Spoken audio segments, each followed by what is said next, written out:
간 수치고 이상합니다. 독성 물질 흔적이 나왔어요. 남편이 챙겨주던 영양제였습니다. 57살 한정옥은 그 말을 듣는 순간 심장이 멈추는 것 같았습니다. 의사는 남편과 간호사를 내보내고 문을 잠갔습니다. 딸깍. 30년 결혼 생활. 아이를 함께 키우고 부모를 함께 모신 그 사람이 보험금 8억을 위해 아내를 서서히 죽이고 있었습니다. 이 남자의 진짜 얼굴을 정옥은 왜 이제야 알게 된 걸까요? 30년 동안 무엇을 보고 산 걸까요? 구독과 좋아요 눌러주시면 영상 제작에 큰 도움이 됩니다. 감사합니다. 2달 전 아침 6시 30분 알람이 울리기 전에 정옥은 이미 눈을 떴습니다. 창문 너머로 들어오는 가을 햇살이 이불 위에 길게 깔렸고 마루에서는 이성현이 뭔가를 끓이는 냄새가 은은하게 흘러왔습니다. 된장찌개 냄새였습니다. 정옥이 좋아하는 두부가 넉넉히 들어간 된장찌개. 여보, 일어났어요? 남편의 목소리가 들렸습니다. 정옥은 이불을 걷고 일어나 창문을 열었습니다. 서늘한 바람이 방 안으로 밀려들었고 멀리 계룡산 능선이 맑게 보였습니다. 한정옥, 57살, 충청북도 청주에서 조금 벗어난 조용한 소도시에 사는 여자였습니다. 26살부터 30년 가까이 초등학교 교사로 일하다 5년 전 명예퇴직을 했습니다. 아이들 가르치는 일이 싫었던 것은 아니었습니다. 오히려 교단 앞에 서 있는 그 시간들이 그녀에게는 살아있다는 증거 같은 것이었습니다. 그러나 무릎이 점점 말을 듣지 않았고 복도를 걷다 몇 번 비틀거리고 나서 정옥은 조용히 사직서를 냈습니다. 퇴직 후의 삶은 고요했습니다. 아침에 남편 출근을 배웅하고 오전에는 동네 경로당 텃밭에서 상추와 깻잎을 돌봤으며 점심에는 혼자 소박한 밥 한 끼를 먹고 오후에는 책을 읽거나 딸 수아에게 전화를 했습니다. 때로는 오래된 초등학교 동창들과 읍내 국밥집에 모였고 가끔 남편과 드라이브를 나가 저수지 둘레길을 걸었습니다. 특별할 것 없는 나날들이었습니다. 그러나 정옥에게는 그 평범함이 가장 소중했습니다. 이성현은 좋은 남편이었습니다. 서울에서 작은 부동산 컨설팅 회사를 운영하다 5년 전 정옥의 퇴직과 함께 그도 회사를 정리하고 내려왔습니다. 고향인 청주에서 다시 작은 사무실을 열었고 주 3회 출근하는 것으로 만족하며 살았습니다. 기념일을 잊지 않았고 장을 볼 때는 반드시 정옥이 좋아하는 두부를 챙겼으며 텔레비전 채널도 항상 정옥이 보고 싶은 것으로 맞춰두었습니다. 여보, 식사해요. 성현이 식탁을 차리며 불렀습니다. 된장찌개, 계란말이, 열무김치. 아침부터 이렇게 정성을 들이는 남자가 흔하지 않다는 것을 정옥도 알았습니다. 오늘 일찍 일어났네요. 당신 얼굴에 생기가 없어 보여서 따뜻하게 먹어야 나아지지. 정옥은 웃으며 자리에 앉았습니다. 찌개를 한 숟가락 떴습니다. 뜨거웠고 간도 딱 맞았습니다. 30년을 함께 살면 상대방 입맛을 손등처럼 안다고 했는데 정말 그 말이 맞았습니다. 그런데 찌개를 반쯤 먹다가 정옥은 젓가락을 내려놓았습니다. 속이 조금 불편했습니다. 어제부터 그런 것 같기도 했습니다. 그저 날이 선선해지면서 몸이 적응하는 것이라고 생각했습니다. 요즘 왜 이렇게 입맛이 없지? 중얼거리는 정옥을 성현이 걱정스럽게 바라봤습니다. 그러게 밥을 너무 조금 먹네. 뭔가 챙겨 먹어야 할 것 같은데. 그 말은 그냥 지나쳤습니다. 정옥은 빈 그릇을 싱크대에 가져다 두고 뒷마당으로 나가 아침 공기를 마셨습니다. 가을이었습니다. 감나무에 주홍빛 감들이 무겁게 달려 있었고 낙엽이 바람에 한 잎씩 떨어지고 있었습니다. 정옥은 그 광경을 바라보며 천천히 숨을 들이마셨습니다. 이렇게 아름다운 아침을 누릴 수 있다는 것이 고마웠습니다. 며칠이 지났습니다. 입맛 없는 것은 나아지지 않았습니다.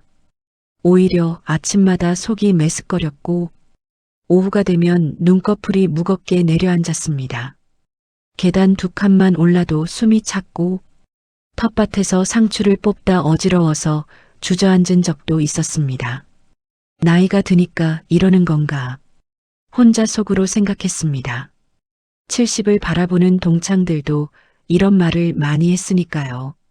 요즘 날씨 탓이다. 환절기 탓이다. 스트레스 탓이다. 다들 그렇게 말하고 넘겼습니다. 그런 어느 저녁이었습니다. 성현이 퇴근하면서 작은 흰색 상자를 들고 왔습니다. 여보, 이거 봐. 요즘 이거 먹고 좋아졌다는 사람이 많대. 상자를 식탁 위에 놓았습니다. 라벨에는 프리미엄 종합 영양제라고 적혀 있었습니다. 수입 제품인지 영문이 함께 표기되어 있었고 포장이 깔끔했습니다. 어디서 샀어요? 지인이 권해줘서. 건강 전문점에서 파는 거래. 좀 비싼데 효과가 좋다고 해서. 성현은 상자를 열어 보틀을 꺼내 정옥 앞에 내밀었습니다. 캡슐 형태였고 유난히 굵었습니다. 목이 넘어가기 힘들지 않아요? 알이 크네. 물 많이 마시면 돼. 한 알씩 저녁 식사 후에 먹어봐. 정옥은 캡슐을 손바닥에 올려놓고 바라보았습니다. 남편이 이런 것까지 챙겨준다는 사실이 고마웠습니다. 그날 저녁 정옥은 처음으로 그 영양제를 삼켰습니다. 물과 함께 넘겼는데 캡슐이 식도를 타고 내려가는 느낌이 평소 알약과는 조금 달랐습니다. 쓴맛 같은 것이 혀 끝에 잠깐 남았습니다. 그러나 대수롭지 않게 여겼습니다. 성현은 식탁 건너편에서 정옥을 바라보며 미소를 지었습니다. 다정하고 따뜻한 미소였습니다. 그거 먹으면 한 달 안에 확실히 달라질 거야. 정옥은 고개를 끄덕였습니다. 그러나 일주일이 지나도 몸은 나아지지 않았습니다. 아니, 오히려 더 나빠지는 것 같았습니다. 아침에 거울을 보면 얼굴이 어제보다 더 창백해진 것 같았고 눈 밑 다크서클이 짙어졌으며 광대뼈가 도드라져 보였습니다. 영양제를 먹는데 왜 더 나빠지는 걸까요? 정옥은 속으로 그런 생각을 했습니다. 그러나 성현 앞에서는 아무 말도 하지 않았습니다. 남편이 걱정할까 봐였습니다. 성현은 매일 저녁 같은 시간에 영양제를 가져왔습니다. 오늘 것도 먹었어? 그 같은 질문도 빠짐없이 했습니다. 그 모습이 너무나 자연스러워서 정옥은 오히려 따뜻함을 느꼈습니다. 서울에 사는 딸 이수아가 주말에 내려왔습니다. 엄마, 얼굴이 왜 이래요? 많이 야위었어. 현관문을 열자마자 수아가 눈썹을 찌푸렸습니다. 32살 보험회사에 다니는 딸이었습니다. 성격이 꼼꼼하고 눈이 밝아서 남들이 그냥 지나치는 것을 잘 잡아냈습니다. 괜찮아. 환절기라 그런 거야. 괜찮은 게 아니에요. 이리 와봐요. 손도 차갑고. 수아가 정옥의 손을 잡았습니다. 차갑고 가는 손이었습니다. 수아의 눈빛이 걱정으로 깊어졌습니다. 아빠, 엄마가 이렇게 된 지 얼마나 됐어요? 성현은 소파에서 신문을 접으며 대답했습니다. 한 달쯤 됐지. 그래서 영양제도 챙겨주고 있는데 아직 효과가 더딘 것 같아. 영양제요? 무슨 영양제요? 지인이 권해준 건데 효과가 좋은 거래. 수아는 보틀을 들어 성분표를 살펴보았습니다. 영문으로 가득했고 성분 이름들은 알아보기 어려웠습니다. 이거 어디 제품이에요? 정식 수입 제품이에요? 그럼 건강 전문점에서 파는 거야. 수아는 뭔가 더 묻고 싶은 표정이었지만 입을 다물었습니다. 아버지가 신경 쓰는 것이 보였고 엄마도 아무 말 없이 받아먹는 것이 보였으니까요. 저녁 식사 후 수아는 정옥과 단둘이 방에 앉았습니다. 엄마, 병원 한번 가봐요. 그냥 두기엔 너무 오래됐어. 병원까지야. 좀 쉬면 나아지겠지. 아니요. 이건 그냥 피로가 아닌 것 같아요. 얼굴빛이 너무 이상해. 수아가 단호하게 말했습니다. 정옥은 딸의 손을 잠깐 바라보다가 고개를 끄덕였습니다. 그래, 한번 가보지. 그 대화는 거기서 끝났습니다. 그러나 그날 밤 수아는 잠을 이루지 못했습니다. 엄마의 얼굴이 자꾸 눈앞에 어른거렸습니다. 영양제 보트를 핸드폰으로 찍어두었습니다. 나중에 성분을 검색해 볼 생각이었습니다. 수아가 서울로 돌아간 다음 주, 정옥은 회사 동료의 생일 모임에 나갔다가 중간에 먼저 나왔습니다. 어지러웠기 때문이었습니다. 식당 의자에 앉아 있는데 갑자기 시야가 흔들렸고 마치 배 위에 앉아 있는 것처럼 몸이 흔들리는 느낌이 들었습니다. 지하철역에서 계단을 오르다 난간을 잡아야 했습니다. 다리에 힘이 빠져서 한 발 한 발 올라가는 것이 고역이었습니다. 집에 돌아왔을 때 성현은 거실에서 텔레비전을 보고 있었습니다. 벌써 왔어? 생일 모임이었잖아. 어지러워서 먼저 나왔어. 정옥은 소파에 쓰러지듯 앉았습니다. 성현이 리모컨을 내려놓고 정옥 옆으로 왔습니다. 얼마나 어지러워? 많이 심해? 계단 오를 때 잡아야 했어. 성현의 얼굴이 굳어졌습니다. 잠시 생각하는 표정을 짓더니 말했습니다. 병원 가봐야겠다. 내가 알아볼게. 정옥은 고개를 끄덕였습니다. 그 말이 고마웠습니다. 아무리 부부 사이여도 병원 예약을 직접 해주는 사람이 많지 않으니까요. 성현은 이틀 후 병원 예약이 됐다고 말했습니다. 청주 외곽에 새로 생긴 내과 의원이었습니다. 정옥은 처음 듣는 병원 이름이었습니다. 우리 동네 병원도 있는데 굳이 거기까지요? 동네 병원은 장비가 없잖아. 혈액 검사도 제대로 해봐야 할 것 같아서 거기 실력 있는 의사가 있다고 했어. 그 말에 정옥은 더 묻지 않았습니다. 남편이 이렇게까지 챙겨주는데 의심할 이유가 없었습니다. 예약 당일 성현이 차를 몰았습니다. 병원까지는 40분 정도 걸렸습니다. 국도를 한참 달려야 했고 주변에 아파트 단지들이 들어서고 있었습니다.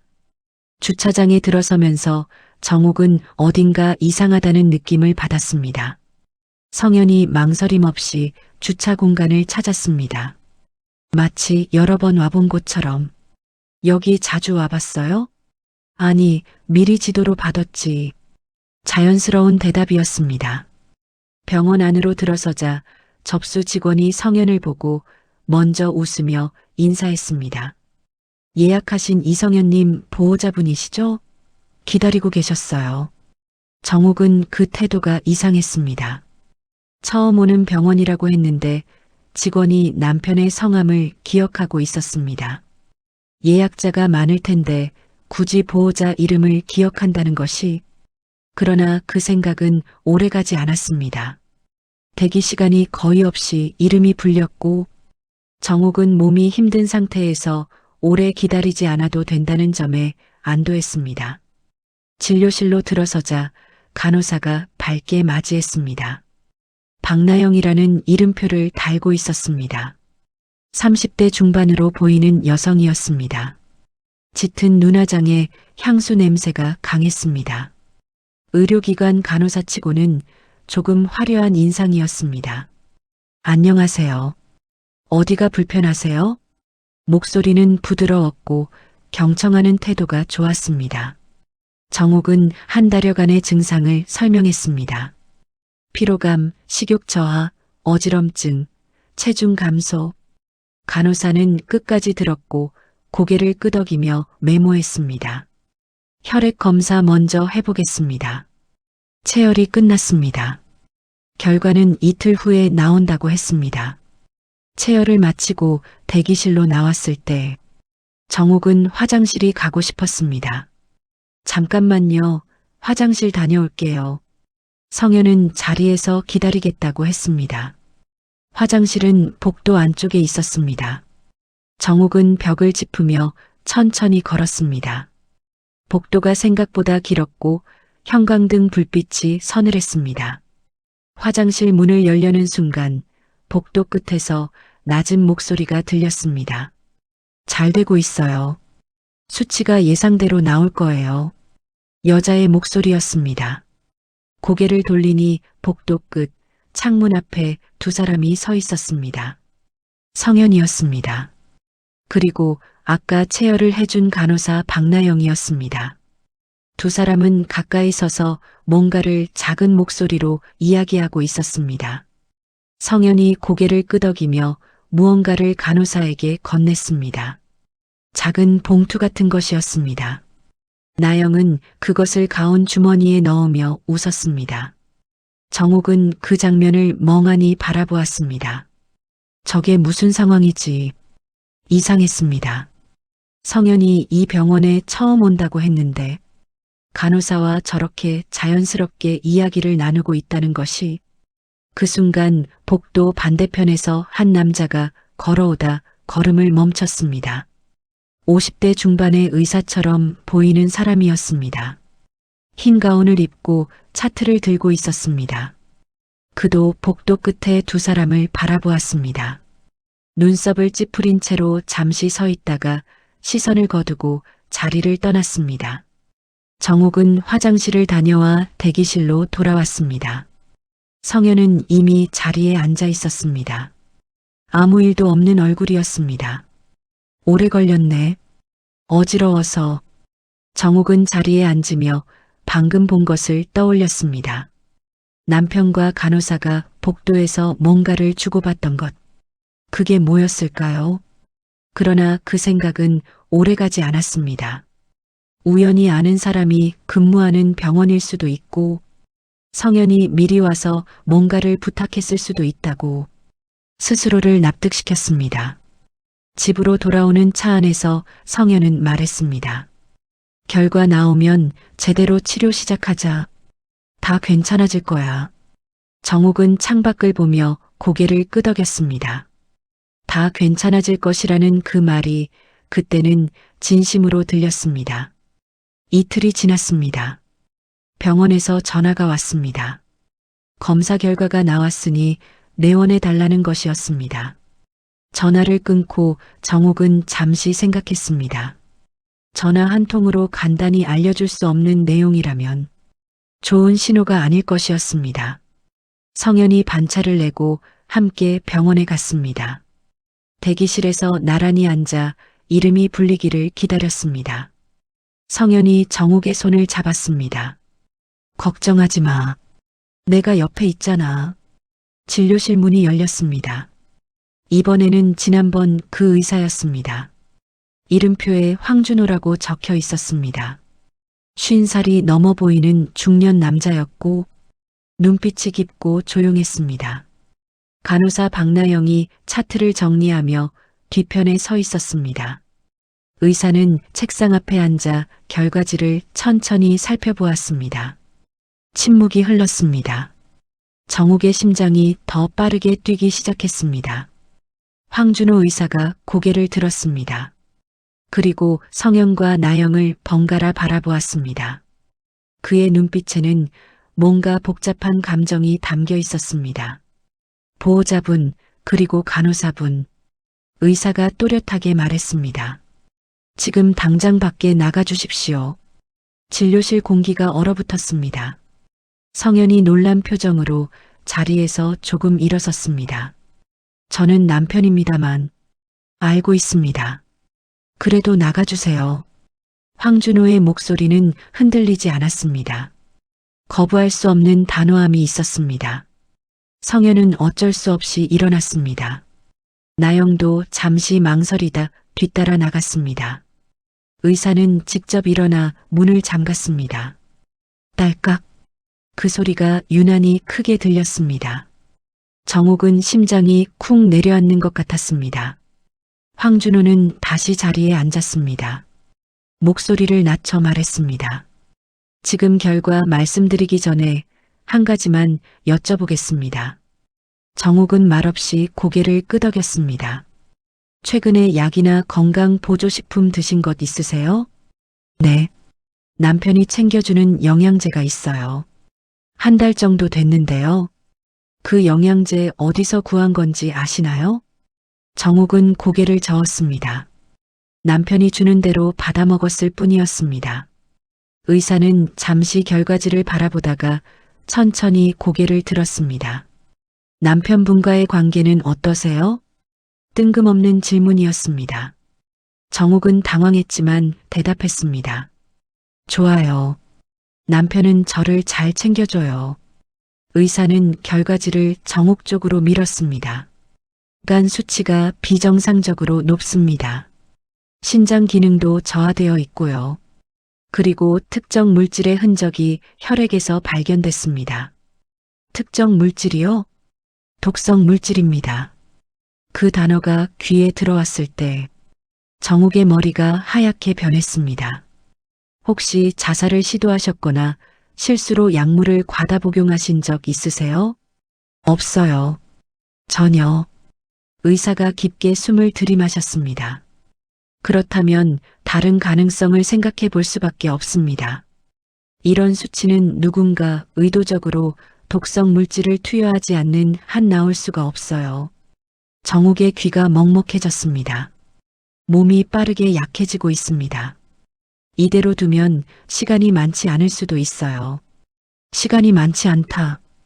그 말이 천천히 그러나 선명하게 정옥의 머릿속에 새겨졌습니다. 지금 당장 그 영양제 드시지 마세요. 그리고 반드시 성분 분석을 받아보세요. 의사는 잠깐 망설이다가 마지막으로 한마디를 덧붙였습니다. 조심하세요. 그 말은 거의 속삭임에 가까웠습니다. 문이 열렸습니다. 성현이 들어왔습니다. 여보, 괜찮아? 결과는? 성현의 목소리는 걱정으로 가득했습니다. 의사는 성현에게 과로와 스트레스로 인한 건강 악화라고 설명했습니다. 추가 정밀 검사가 필요하다고 덧붙였습니다. 성현은 진지하게 듣고 고개를 끄덕였습니다. 정옥은 성현의 옆모습을 바라보았습니다. 어떠한 감정도 읽히지 않았습니다. 걱정하는 얼굴, 듣는 얼굴, 메모하는 척 핸드폰을 꺼내는 얼굴, 모두 평범했습니다. 그런데 지금 정옥에게 그 평범함이 무서웠습니다. 차에 타고 집으로 돌아오는 길, 정옥은 창밖을 바라보았습니다. 도로 위에 사람들이 각자의 일상을 살아가고 있었습니다. 장을 보는 사람, 강아지를 데리고 산책하는 사람, 친구와 웃으며 걷는 사람. 그러나 정옥의 세계는 완전히 달라져 있었습니다. 독성 물질, 의도적 투여, 시간이 많지 않을 수도. 조심하세요. 의사의 말이 머릿속을 맴돌았습니다. 믿을 수가 없었습니다. 아니, 믿고 싶지 않았습니다. 성현이 운전대를 잡고 있었습니다. 가끔 걱정스럽게 정옥을 바라보았습니다. 다 괜찮아질 거야. 우리가 잘 헤쳐나갈 수 있어. 성현이 말하며 정옥의 손 위에 자신의 손을 올렸습니다. 따뜻한 손이었습니다. 30년간 잡아온 손. 결혼식 날, 아이를 낳던 날, 기쁠 때도 슬플 때도 함께한 손. 그런데 지금 그 손이 두려웠습니다. 집에 도착했습니다. 부엌에서 성현이 물을 끓였습니다. 차잔이 부딪히는 소리, 주전자가 끓는 소리. 정옥이 좋아하는 캐모마일 차를 들고 왔습니다. 마셔. 기분이 나아질 거야. 정옥은 차잔을 받아들었습니다. 김이 피어오르는 차였습니다. 그러나 의사의 경고가 떠올랐습니다. 조심하세요. 그렇다면 이 차도, 남편이 끓여주는 모든 음식도. 정옥은 차잔을 탁자 위에 살며시 내려놓았습니다. 성현이 이상하다는 눈빛으로 바라보았습니다. 왜? 맛이 없어? 아니, 그냥 좀 쉬고 싶어. 정욱은 침실로 들어가 이불을 뒤집어 썼습니다. 어둠 속에서 천장을 바라보았습니다. 하얀 천장이 무한히 넓어 보였습니다. 왜일까요? 왜 정우가 자신을 죽이려 하는 걸까요? 30년을 같이 살았는데, 아이를 함께 키우고 부모를 함께 모셨는데, 도대체 왜? 눈물이 소리 없이 흘러내렸습니다. 이불이 젖었습니다. 그러나 울음소리는 내지 않았습니다. 문 밖에서 성현의 발소리가 들렸으니까요. 그 발소리가 잠시 문 앞에서 멈췄습니다. 그리고 천천히 멀어졌습니다. 새벽이 되었습니다. 정욱은 잠을 이루지 못했습니다. 새벽 3시 성현이 잠든 것을 확인하고 조용히 침실에서 나왔습니다. 살아야 했습니다. 그러기 위해서는 진실을 알아야 했습니다. 아무리 믿기 싫어도, 아무리 무너지고 싶어도 지금은 먼저 확인해야 했습니다. 정욱은 성현의 서재로 갔습니다. 평소에는 들어가지 않는 곳이었습니다. 성현이 사적인 공간이라고 했고 정욱도 그 경계를 지켰습니다. 서재 문을 열었습니다. 책장, 컴퓨터, 서류가 정리된 책상, 서랍을 열었습니다. 손이 떨렸습니다. 남편의 물건을 뒤지는 행위가 옳은 일인지 확신이 없었습니다. 그러나 살기 위해서는 해야 했습니다. 첫 번째 서랍, 회사 관련 서류들이었습니다. 두 번째 서랍, 은행 통장들, 보험 서류들. 정욱은 그것들을 하나씩 펼쳐보았습니다. 생명보험, 상해보험, 가입자 한정호, 수익자 이성현, 총 보험금을 계산해 보았습니다.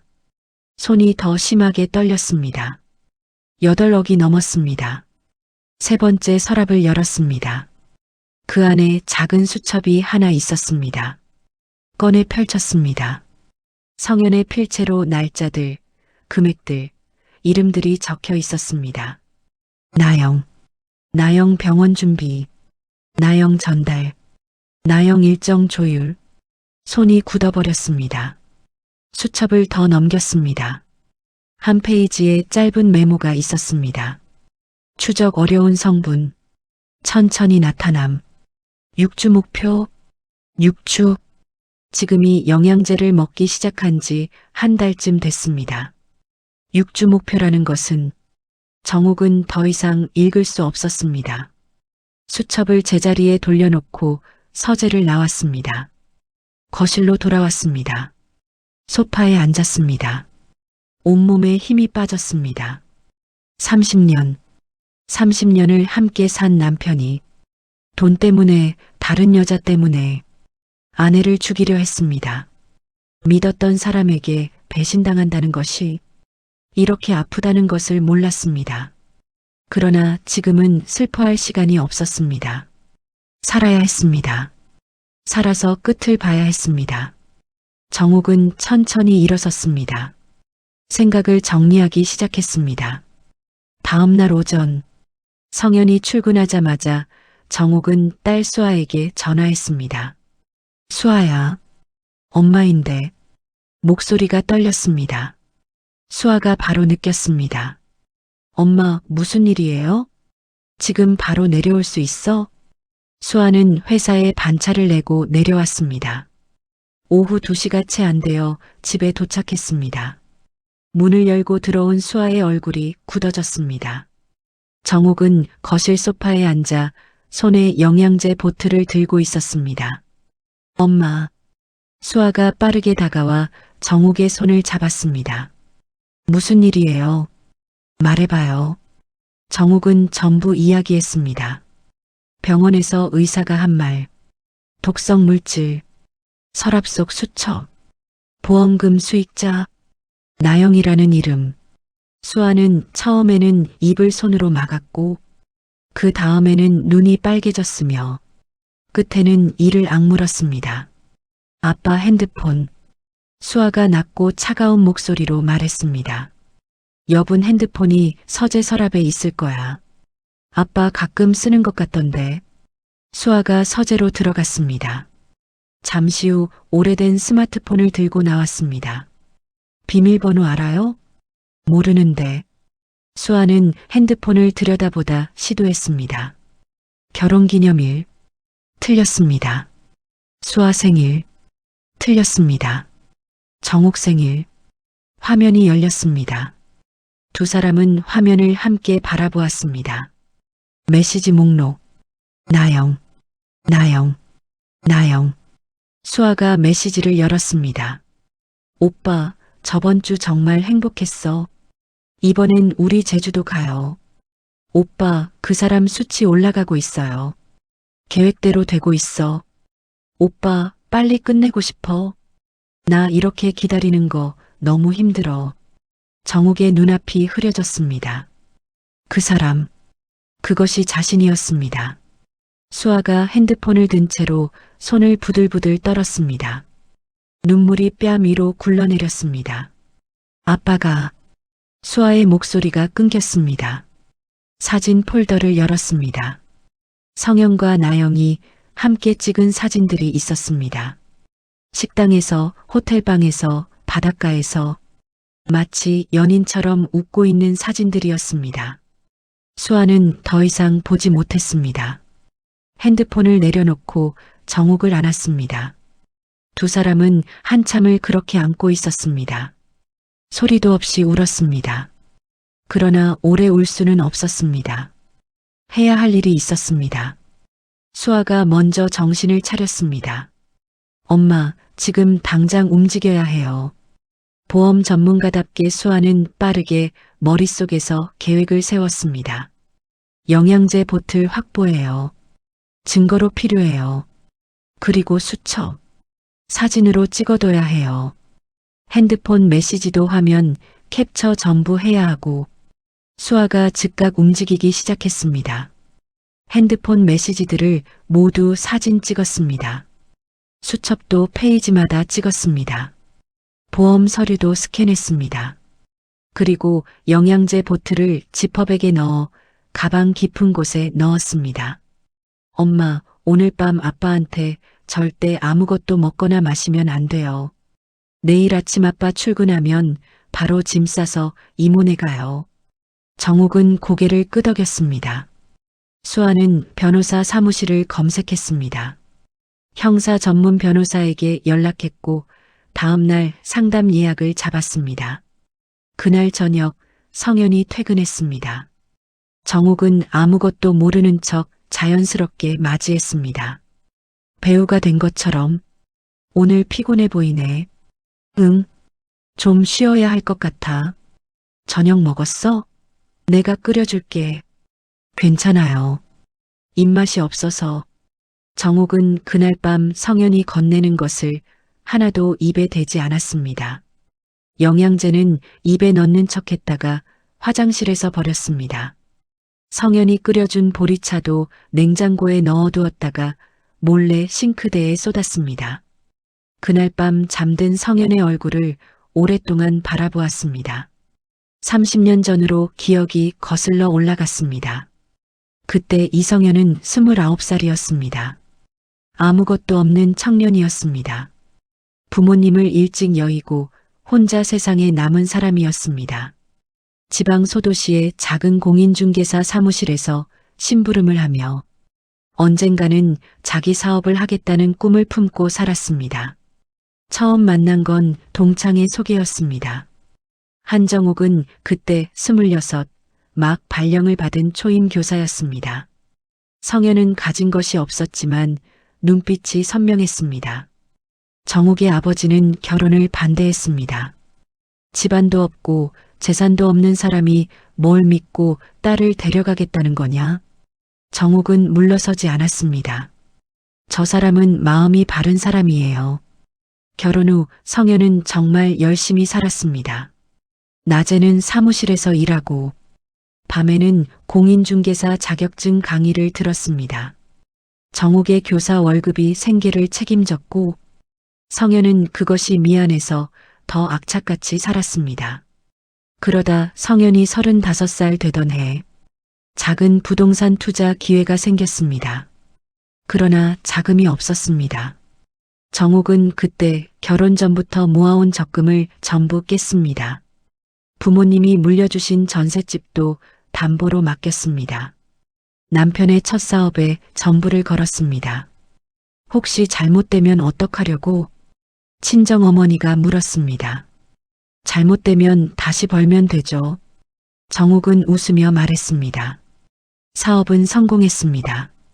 서울로 올라갔고 회사가 커졌으며 아파트도 생겼습니다. 정옥은 성현이 성공하는 것이 자신의 성공처럼 기뻤습니다. 그런데 언제부터였을까요? 성현이 달라지기 시작한 것이 사업이 커질수록 집에 늦게 들어오는 날이 많아졌습니다. 처음에는 일이 바빠서라고 했습니다. 그 다음에는 접대가 많다고 했습니다. 그러다가 연락이 안 되는 날들이 생겼습니다. 정옥은 그때마다 스스로를 다독였습니다. 남편이 바깥에서 힘든 것이 있겠지. 내가 더 이해해줘야지. 딸 수아가 고등학생일 때였습니다.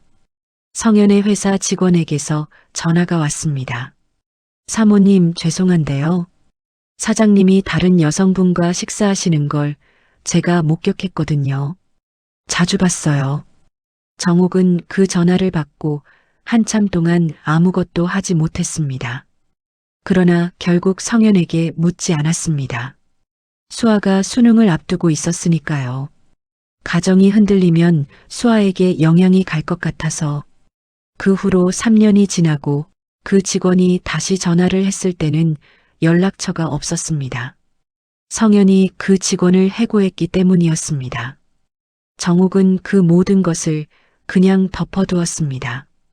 참을 수 있다고 생각했습니다. 가정을 지키는 것이 더 중요하다고 믿었습니다. 그리고 5년 전 청주로 내려왔습니다. 성현이 서울 생활을 정리하자고 했습니다. 조용하게 살자고 했습니다.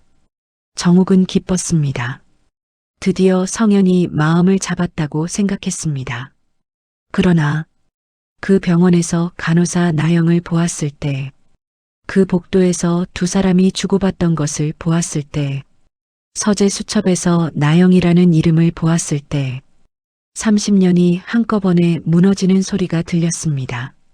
성현이 청주로 내려온 것은 조용히 살기 위해서가 아니었습니다. 나영이 이 지역 사람이었기 때문이었습니다. 그리고 정옥을 서울에서 멀리 떼어놓은 뒤 아는 사람도 없는 낯선 곳에서 조용히 처리할 계획이었던 것이었습니다. 보험금 8거, 새 여자와 새 출발. 그것이 성현이 그린 그림이었습니다. 정옥의 두 눈에서 눈물이 흘렀습니다. 이불 속에 얼굴을 묻었습니다. 소리가 나지 않도록, 옆에서 자는 남편이 눈치채지 못하도록. 57년 인생 중에 이렇게 아파본 적이 없었습니다. 그러나 동시에 이런 생각도 들었습니다. 나는 살아야 한다. 살아서 끝까지 내 눈으로 보아야 한다. 정옥은 눈물을 닦으며 결심했습니다. 새벽이 되자 수아가 이미 준비를 마치고 있었습니다. 변호사와 연락했고 성분 분석 의뢰 방법도 알아놓았습니다. 서울에 있는 정옥의 언니에게도 연락해 놓았습니다. 아침이 밝았습니다. 성현이 출근 준비를 했습니다. 넥타이를 매고 가방을 챙겼습니다. 다녀올게. 오늘은 좀 어때? 조금 나은 것 같아요. 성현이 현관을 나섰습니다. 정옥은 그 뒷모습을 바라보았습니다. 문이 닫혔습니다. 정옥과 수아는 그 순간부터 빠르게 움직였습니다. 정옥과 수아는 짐을 쌌습니다. 중요한 서류들, 증거로 확보한 수첩과 영양제 보틀, 옷 몇 벌, 최소한의 것들만 챙겼습니다. 현관문을 열고 마지막으로 집안을 둘러봤습니다. 30년 가까이 살아온 공간들이 이 집에 담겨 있었습니다. 아이를 키웠던 거실, 밥을 지어 먹었던 부엌, 함께 잠들었던 침실. 그러나 이제는 떠나야 할 곳이었습니다. 정욱은 문을 닫았습니다. 뒤돌아보지 않았습니다. 서울 언니 집에 도착한 것은 오후였습니다. 언니 이정희는 문을 열자마자 정욱을 보고 울음을 터뜨렸습니다. 정욱아, 얼굴이 이게 뭐야? 병원 가야 해. 정욱은 언니 품에 안기는 순간 더 이상 버티지 못했습니다. 그동안 참아왔던 것들이 한꺼번에 쏟아졌습니다. 언니에게 모든 것을 이야기했습니다. 남편이 챙겨주던 영양제, 의사의 경고, 서재의 수첩, 나영이라는 이름, 8억의 보험금. 언니는 분노로 손을 부들부들 떨었습니다. 그러나 이내 동생의 등을 쓸어내리며 말했습니다. 나쁜 놈. 하지만 정호가 지금 내가 먼저 살아야 해. 다음 날 다른 병원에서 검사를 다시 받았습니다. 수아가 동행했습니다. 황준호 의사가 언급한 독성 물질에 대해 처음부터 설명했습니다. 새 병원 의사는 결과를 보고 심각한 표정을 지었습니다.肝과 신장이 상당히 손상된 상태입니다. 그러나 지금 치료를 시작하면 회복 가능성이 있습니다. 시간이 걸리겠지만 살 수 있습니다. 살 수 있다는 말에 정욱은 처음으로 숨을 제대로 쉬었습니다. 눈물이 흘렀습니다. 그러나 이번에는 슬픔의 눈물이 아니었습니다. 살 수 있다는 것에 대한 감사였습니다. 수아도 울었습니다. 언니도 울었습니다. 치료가 시작됐습니다. 그와 동시에 법적 절차도 진행됐습니다. 변호사 상담 결과 영양제 성분 분석과 수첩, 핸드폰 메시지만으로도 시도 및 불륜으로 고소할 수 있는 증거가 충분하다고 했습니다. 영양제 보트를 성분 분석 기관에 의뢰했습니다. 닷새 후 결과가 나왔습니다. 해외에서 밀반입되는 미승인 독성 물질이 검출되었습니다. 정욱은 고소장을 제출했습니다. 사건은 형사재판으로 넘어갔습니다. 이성현은 체포됐습니다. 박나영도 공범으로 함께 기소됐습니다. 정욱은 그 소식을 언니 집에서 받았습니다. 소파에 앉아 수아의 손을 잡고 창밖을 바라보았습니다. 가을이 끝나가고 있었습니다. 마지막 낙엽들이 바람에 흔들렸습니다. 이상하게도 울음이 나오지 않았습니다. 다만 가슴 한 구석이 텅 비어 있는 것 같았습니다. 30년이라는 시간이 거짓이었다는 것을 이제는 온몸으로 받아들이고 있었습니다. 재판이 열린 날, 법정은 조용했습니다. 정욱은 증인석에 섰습니다. 손끝이 차가웠습니다. 다리가 떨렸습니다. 그러나 도망치지 않았습니다. 남편이 준 영양제를 어떻게 먹게 됐는지, 몸이 어떻게 변해갔는지, 의사가 문을 잠그고 어떤 말을 했는지, 서재에서 무엇을 발견했는지 하나하나 말했습니다. 말할수록 목이 메었습니다. 그러나 멈추지 않았습니다. 선고를 앞둔 순간 정욱은 성현을 바라봤습니다. 그는 고개를 들고 있었습니다. 반성의 기색은 없었습니다. 오히려 억울하다는 표정으로 입을 열었습니다. 제가 얼마나 힘들게 살아왔는지 아십니까? 이 여자 때문에 제가 이렇게 됐습니다.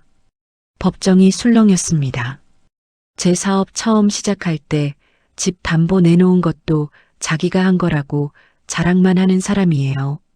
그게 무슨 사랑입니까? 그건 거래였습니다. 판사가 제지했습니다. 피고 발언을 중단하십시오. 성현은 이번에는 나영을 향해 고개를 돌렸습니다. 이 여자가 다 시킨 겁니다. 약도 병원도 전부 나영이가 계획한 거예요. 나영은 얼굴이 새하얗게 질린 채 아무 말도 하지 못했습니다. 정욱은 그 모습을 바라보았습니다. 30년 전 아무것도 없던 29살 청년. 자신이 전 재산을 내어주며 믿었던 그 사람이 지금 이 자리에서 자신을 거래 상대였다고 말하고 있었습니다. 가슴이 찢어질 것 같았습니다. 그러나 눈물은 나오지 않았습니다. 이미 다 울었습니다. 이미 다 무너졌습니다. 이제는 끝낼 일만 남았습니다. 선고가 내려졌습니다.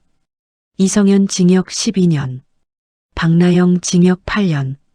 판결문이 읽히는 동안 성현은 한 번도 고개를 숙이지 않았습니다.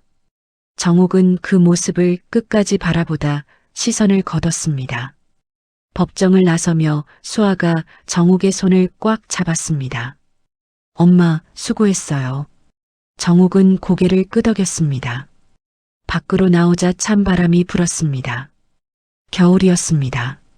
1년 후, 정옥은 언니가 사는 동네 근처에 작은 방을 얻었습니다. 혼자서 충분히 살 수 있는 크기였습니다.肝과 신장은 꾸준한 치료로 상당 부분 회복됐습니다. 완전하지는 않았지만 살아가는데 지장 없는 정도였습니다. 어느 봄날 오전, 정옥은 창문을 열었습니다. 벚꽃이 피어 있었습니다. 바람이 불자 꽃잎들이 흩날렸습니다. 이렇게 아름다운 아침을 내가 다시 보고 있다는 것이. 손으로 눈가를 닦았습니다. 수아에게서 문자가 왔습니다. 엄마, 오늘 점심 같이 먹어요. 제가 갈게요. 정옥은 웃으며 답장을 보냈습니다. 부엌에서 밥을 지었습니다. 자신이 먹고 싶은 것을 골랐고 자신이 간을 맞췄습니다. 누가 건네는 것이 아니었습니다. 스스로 차리는 밥이었습니다. 그 밥이 세상에서 가장 믿을 수 있는 밥이라는 것을 이제는 알았습니다. 창밖으로 봄빛이 쏟아졌습니다. 한정옥은 다시 살고 있었습니다.